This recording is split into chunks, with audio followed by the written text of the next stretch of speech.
예, 지난 주간에 신년을 맞이해서 조금 전 우리 안수사님 기도하신 것처럼 외국인과 나그네처럼 그랬는데요. 오늘 제목 믿음으로 살아가는 삶.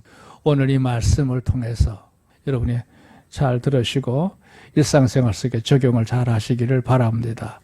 자, 우선 여기 보면요, 성경적으로 아브라함은 믿음으로 말미암아 살다가 떠나간 최초의 성공적인 순례자다 그랬어요. 지난주에 나그네라고 하는 말을 사용했는데 그 나그네는 두 종류가 있습니다. 나그네는 말 그대로 길손인데요, 두 종류의 길손이 있어요. 첫째 하나는 어떤 목적지를 향해서 계속 일관되게 가는 사람, 흔히 이름하여 순례자입니다. 이 사람은 목적지가 분명한 사람이니까 일기가 불순하든 좋든 상관없이 한 방향을 향해서 계속 가는 사람이에요. 두 번째는 목적지가 없기 때문에 뜬금없이 그냥 자기 편한 대로 다니는 사람이 있죠. 흔히 이름하여 유랑자입니다. 이 사람은 날씨라든 주변 환경이 매우 중요해요. 항상 주변 환경에 따라서 정처 없이 사는 사람이에요. 그 인생도 그래요. 목적지가 분명하게 사는 사람이 있는 반면에 되는 대로 적당히 사는 사람들이 있죠. 그러니까 우리 모두 인생들이 다 나그네인데 내가 어떤 종류의 나그네로 삶을 영위하고 있는가 하는 걸 우리가 구분할 수가 있겠죠.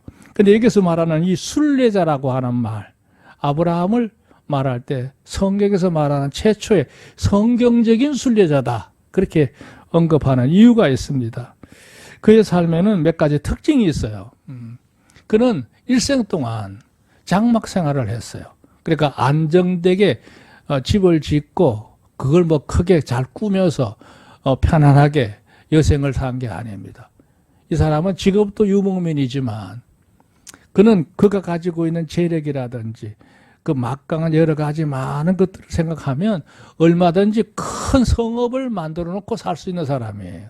그런데 아브라함은 히브리서 기자가 언급하기를 그는 일생 동안 천막 생활을 했어요.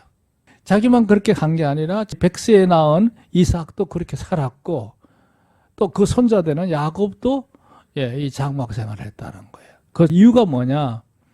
하늘에 있는 성을 늘 바라보며 살았기 때문에 세상에 너무 지나치게 관심이라고 할까요? 거기에 목적을 두고 살지 않았기 때문에 아브라함은 이 장막 생활을 했다는 거예요.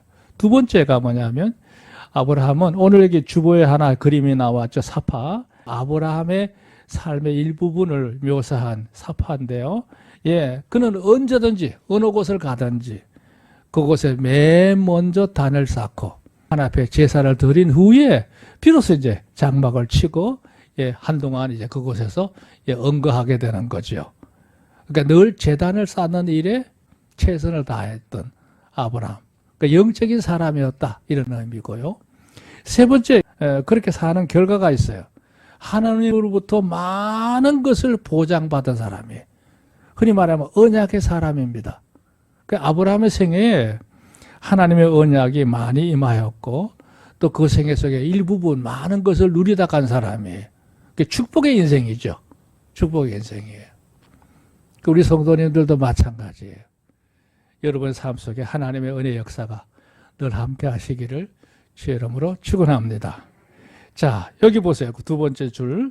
그는 예수님께서 탄생하시기 전 약 2000년 전에, 그렇죠? 한 2000년 됐죠. 주전 4000년 전 인물이니까요. 유프라데스 강 하류 지역에 있는 갈대아 우르에서 태어났습니다.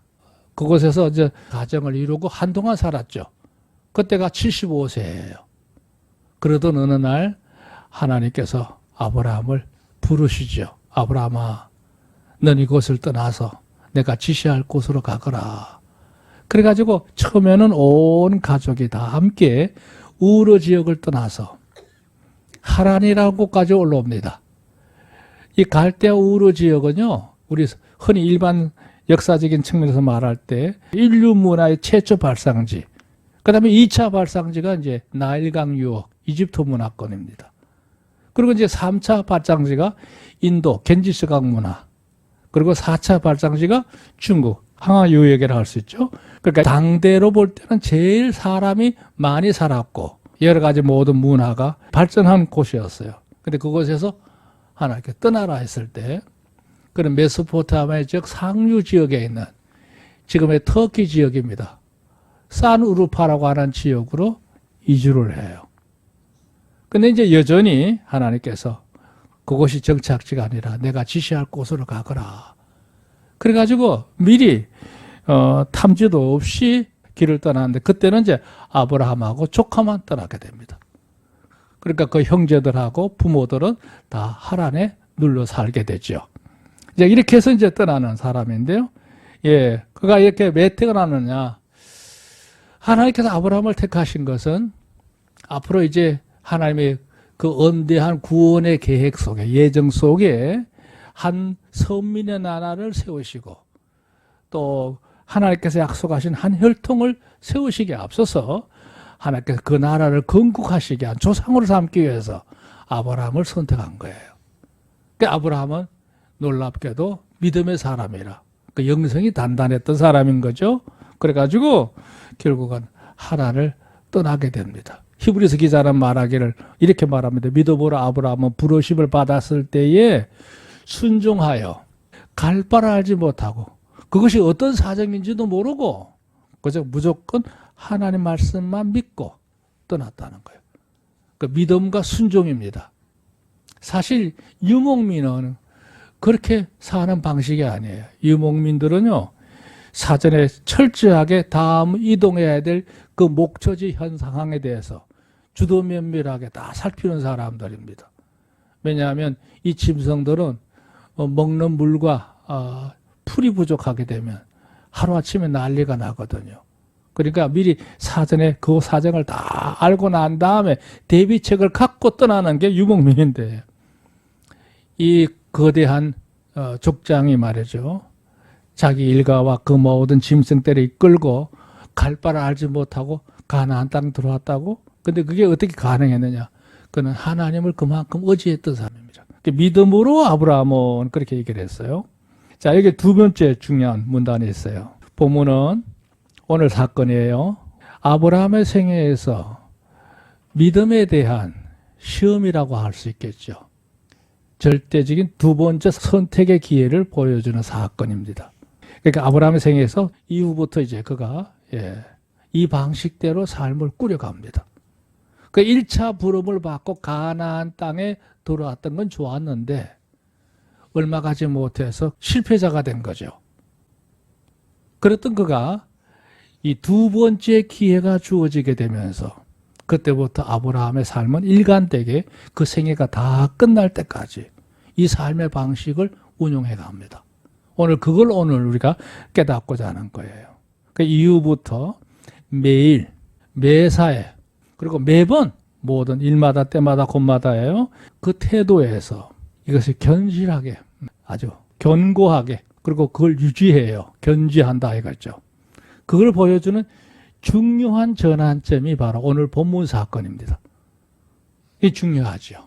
우리가 새해가 왔다고 하는 것은 일명 그냥 한 해가 더 많아졌구나 이렇게만 생각할 수 있지만 아닙니다. 하나님께서 우리 생애를 토막토막 이렇게 연 단위로 끊어놓은 이유는 한 해 결산을 하고 난 다음에 내 삶을 돌아보고 새로운 한 해가 돌아왔을 때 다시 주어진 기회로 삼는 지혜로움을 가지라는 거예요. 그러니까 지난해 이루지 못한 것, 실패한 것, 올해는 우리가 마음을 다잡고 준비하고 잘 견지하면 능히 이룰 수 있는 또 하나의 기회가 주어진 것이 바로 새해인 줄로 믿습니다. 그런 의미에서 우리가 이 신년 초에 이 말씀 한번 되새기는 것이 매우 중요하다 이렇게 말할 수 있어요. 자, 여기 1대지를 보세요. 재미있는 표현인데요. 처음의 자리로 돌아왔다 그랬어요. 이게 무슨 뜬금없는 얘기냐 하면 얘기를 들어보면 알아요. 여기 첫 번째 문단에 얘기했지만 아브라함이 이제 하나님 말씀을 알아서 이제 가나안 땅에 들어왔습니다. 예, 그 일행을 쭉 이끌고 갈릴리 지역을 지나서 여기 보면 베델 지역까지 내려왔다고 그랬어요. 베델 지역까지. 그리고 베델을 지나는 동안에도 계속 이동합니다. 그러다가 베델과 아이 사이라고 그랬어요. 그 어느 한 지역입니다. 그게 무슨 얘기냐면 아브라함이 그냥 무작정 내려온 게 아니라 이제 하나님께서 가라고 하는 땅에 들어왔는데 어디에 정착할까 그랬을 때 여기다 그랬을 때까지 이동하는 거예요. 그 영성을 그만큼 기민하게 유지했다는 걸 의미하죠. 그러다가 이제 베들 지역을 지나서 쭉 오는데 하나님께서 그 마음속에 계시하신 거예요. 너가 여기 살 땅이다. 그러자 아브라함이 맨 먼저 주변에 돌을 모아가지고 제사를 드리기 위해서 단을 수축하고 그리고 장작을 쌓고 짐승을 잡아서 각을 뜨고 올려놓고 제사를 드리는 거예요. 그렇게 제사를 드리고 난 다음에 이제 그 주변에다가 쭉 장막 치고 그리고 이제 그곳을 근거지로 해서 한동안 유목 생활을 하는 겁니다. 그게 아브라함의 삶의 모습이에요.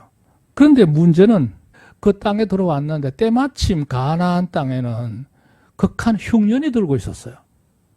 비가 내리지 않으니까 그 기근 때문에 사람도 짐승도 살 수가 없게 된 겁니다. 그거 어떻게 해요?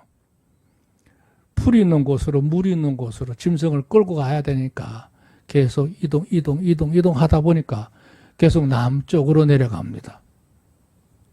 당연히 그럴 수밖에 없죠. 그래가지고 이제 가나안 땅 남방 지역으로까지 내려오다가 나중에 결국에는 애굽까지 내려갑니다.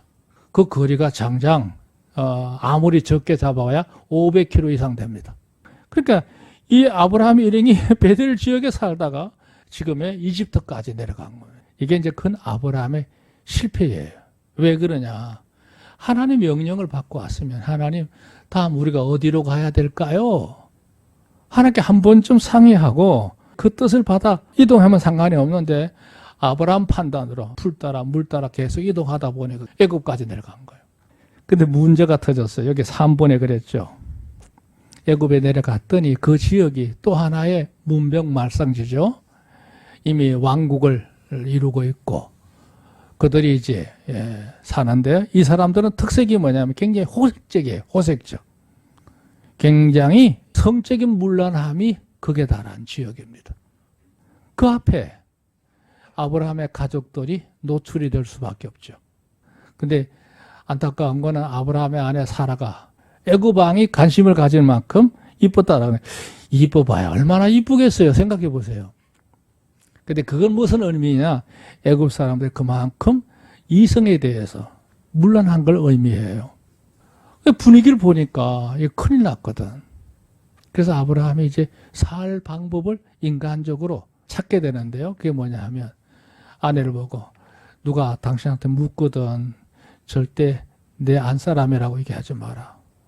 우리는 인척관계라고 얘기해라. 그래야 당신도 살고 나도 사는 거다. 이렇게 된 거예요. 그래서 자기가 살기 위해서 비겁한 도모를 하게 된 거예요. 아니나 다를까 애굽 사람들이 이방에서 웬 여인이 왔는데 그걸 왕에게 보고하게 되고 나도 좀 보자. 그래서 사라를 궁으로 들여서 이제 그야말로 우리가 생각하는 그림이 진행이 되는 거죠. 그 하루아침에 아브라함은 뭐예요? 살기 위해서 내려갔다가 가정 자체가 깨져버린 거죠. 자, 그렇게 진행되면 일반적인 스토리겠죠. 하나님께서 비록 아브라함이 성급하게 애굽까지 내려갔지만 그를 부르시는 원래 목적을 하나님께서 거두신 분이 아니에요. 아브라함을 이런 위기 속에서 구해낸 역사가 진행이 됩니다. 그날 애굽의 나라에 엄청난 징치, 어떤 재난이 일어났거나 어떤 문제가 있었겠죠. 그 구체적인 내용은 성경에 없어요. 그러니까 누가 봐도 이거는 예사로운 일이 아니다. 이게 웬일인가 따져봤더니 저 여인을 함부로 취한 거에 대한 징치인가 보다 말이죠.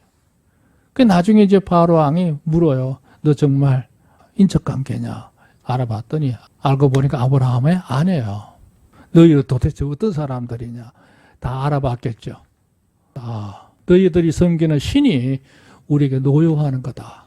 그래가지고 이제 아브라함 불러가지고 엄정하게 잘못을 꾸짖는 견책을 해요.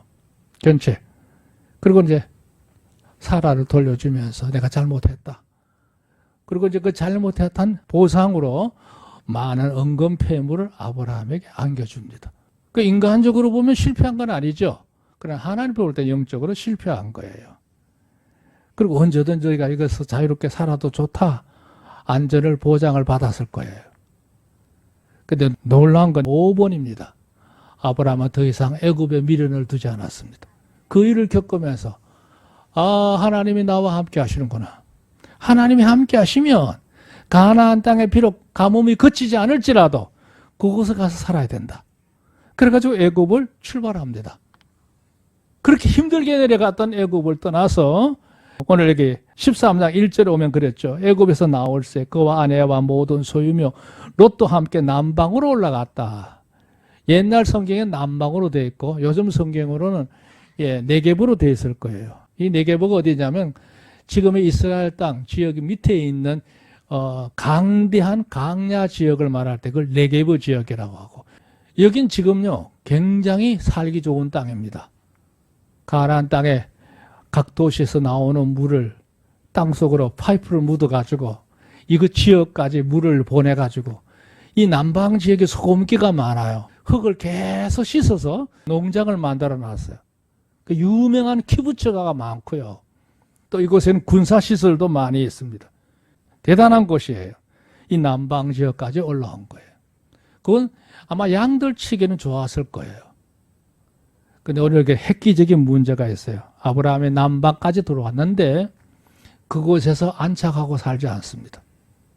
계속해서 여기 주변에는 중도를 거치고 간다. 중도가 어디냐면 브엘세바 지역, 헤브론 지역을 말하는 거예요. 그 지역을 거쳐서 계속 올라옵니다. 어디까지 올라오느냐?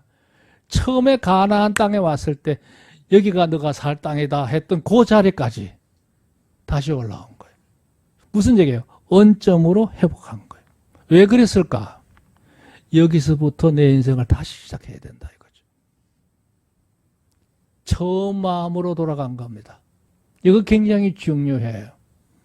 우리가 올해 시작할 때 어정쩡한 시작이 아니고 마음을 다시금 다잡고 새로 하나부터 시작하는 이 자세가 굉장히 중요한 거예요. 지난번에 실패했던 그 실패를 다시금 반복하지 않으리라. 이후부터 이 정신이요, 아브라함 생애가 다 끝날 때까지 진행이 돼요. 그래서 아까 제가 전환점이라고 했던 거예요. 자, 두 번째 보세요. 우선의 선택을 제외하다 그랬어요. 잘 아시는 얘기죠. 원래 자리로 왔는데 문제는 그 정신은 좋았지만 사는 형편은 그렇게 넉넉하지 않았어요. 원래 하나님께서 그 제단을 쌓았던 그 지역, 베델 지역은요, 펑퍼짐한 땅이 별로 없어요. 큰 구렁지로 이루어진 산악지대예요. 가나안 땅에 트랜스요르단을 해가지고 마치 사람의 등뼈처럼 말이죠. 큰 산맥이 가운데로 흘러요. 가운데로. 그 중간쯤이 바로 이 지역인데 양을 치려고 하면 얼마나 고달픈지 몰라요. 또 이 지대가 높다 보니까 물이 귀해요. 보통 샘을 팔 때 그 샘 깊이가 최소한 6, 70m 이상을 파야 돼요. 샘 하나 판다는 것이 너무 어려운 지역입니다. 지금도 그 베델 지역에 가면 야곱이 하란으로 도망을 칠 때 잠들었다고 하는 그 지역에 가면 옛날 유목민들이 사용하던 우물이 있어요. 아마 사람 몸 하나가 겨우 들어갈 만한 이렇게 마치 구멍처럼 만들어진 우물인데 그게 지금은 사람이나 짐승이 빠질 수 있는 큰 돌로 막아놨는데요. 깊이를 알 수가 없어요. 근데 문제는 뭐예요? 아브라함의 가축도 많고 조카에 속한 살림이 많잖아요. 그 열악한 곳에서 이 두 팀이 한꺼번에 살기에는 다 부족한 거예요. 그러다 보니까 문제가 생겼습니다. 목자들 간에 서로 좋은 초지를 먼저 가겠다고 싸우게 되고 돌아와서 짐승들에게 우리가 먼저 도착했으니까 물을 우리가 먼저 먹이는 거다. 뭔 소리냐. 우리 주인님의 양들부터 먼저 먹여야 되지 않느냐. 이래가지고 아브라함의 목자들하고 롯의 목자들이 싸우는 거죠. 그래서 결국 불편한 거예요. 이대로 가면 큰 문제가 오죠. 왜? 이게 결국은 뭐냐면 서로 간에 하나가 되지 못하고 불화하게 되면 이게 나누어지게 되고 또 이 유목민들이 이 때가 단합이 안 되면 굉장히 위험한 일에 노출이 됩니다. 언제든지 상대방의 공격을 받을 수 있기 때문에 약화되면 안 된단 말이죠. 여기서 언력에 그랬어요. 무리 간에 불화하고 분열이 되고 격화됨으로써 질서도 깨지게 되고 단결력도 없어지게 되고, 여기 억력이라는 말을 썼죠. 억력. 무슨 얘기냐면 밖으로부터 공격이 들어왔을 때, 물리적인 힘이 들어왔을 때 그걸 버텨낼 수 있는 힘을 말하는데요. 응집력 자체가 없어지는 거죠. 그럼 유목민으로서 존재할 수가 없어요. 그때 아브라함이 유명한 선택을 합니다. 바로 이게 아주 중요한 제목이죠. 조카를 부릅니다. 아마 은밀하게 밖으로 불러낸 것 같아요. 그리고 이렇게 말합니다. 오늘 주보에 나오니까 우리는 한 고륙이 아니냐. 너나 나나 내 목자나 너의 목자나 서로 다투어서는 안 된다. 지금 우리 앞에 넓은 땅이 있지 않느냐. 그러니까 너가 어느 곳을 택하든지 나는 반대로 갈 테니까 내가 먼저 택해라 이거예요. 그 유명한 말, 내가 자하면 나는 우하고 내가 우하면 나는 자하리라. 그걸 제안합니다. 여기 3번을 보세요. 또 좌우에 속하는 땅의 현실 상관없이 그랬어요. 무슨 얘기냐면 그 땅이 여기도 좋고 저기도 좋으면 상관이 없죠. 근데 아브라함이 이때 제안했을 때 좌하면 우하고 우하면 자한다는 말은 뭐냐면 한쪽에는 살만한 곳이에요. 그러나 한쪽에는 유목민 생활로도 열악한 곳입니다. 그럼에도 불구하고 아브라함이 조카에게 먼저 선택할 수 있는 우선권을 줘요. 너가 이쪽을 택하면 난 이쪽을 가겠고 너가 이쪽을 택하면 난 이쪽을 갈 테니까 어느 곳은 택해라 이거예요. 여기 보세요. 이게 무슨 얘기냐면요. 3번. 좌우에 속하는 땅의 현실적인 상황에 상관없이 아브라함이 선임자잖아요. 가나안 땅에 들어온 이유가 뭐예요? 아브라함의 소명 때문에 들어온 거 아니에요. 하나님이 아브라함을 중심으로 이 모든 무리를 이끌고 계시는데 당연히 결정권은 아브라함에게 있어야 되는 거예요. 두 번째, 그는 족장이에요. 족장은 임금과 같은 거예요. 족장의 말 한마디에 사람의 목숨도 왔다 갔다 할 수 있어요. 조카에게 속한 그 모든 거 다 뺏을 수도 있어요. 그리고 그 목자들 다 한참에 다 없애버릴 수도 있어요. 그게 족장의 권한이에요. 엄청난 권한인 거죠. 뿐만 아니라 아브라함의 세력이 크잖아요.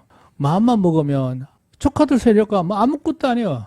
상대가 안 되는 거죠. 이 강자 역할이에요. 그럼에도 불구하고 먼저 선택권을 준다? 이건 있을 수가 없는 일이에요. 왜 그럴까요? 아브라함은 하나님을 믿었기 때문에. 믿으시면 아멘. 인간적인 방편을 사용하지 않고 하나님을 의지했기 때문에 이 모든 걸 다 내려놓은 거예요. 네가 먼저 선택해라. 이거. 자, 3번 보세요.